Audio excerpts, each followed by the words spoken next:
Жаңа конституция барлық саладағы әйелдердің құқықтары мен мүмкіндіктерін кеңейтеді.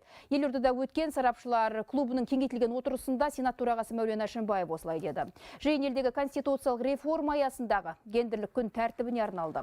Гендерлік теңгерімді қамтамасыз ету мемлекет басшысы жүргізіп отырған саяси бағдардың стратегиялық басымдылығы екені айтылып, бұл бағытта нақты қадамдар мен жаңа тәсілдер керектігіне мән берілді.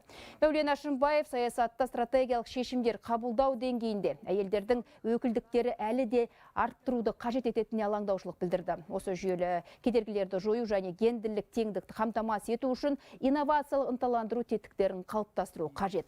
Сенат төрағасы өз сөзінде жаңа конституция нормалары әйелдердің құқықтық мәртебесін бекітіп қана қоймай, тең мүмкіндіктер қағидатын айқындайды.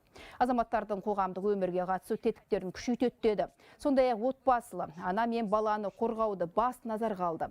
Әйелдердің елдің саяси және қоғамдық өміріне кеңінен қатысуына нақты жағдай жасауда басым бағыттардың бір ретінде белгіленіп отыр.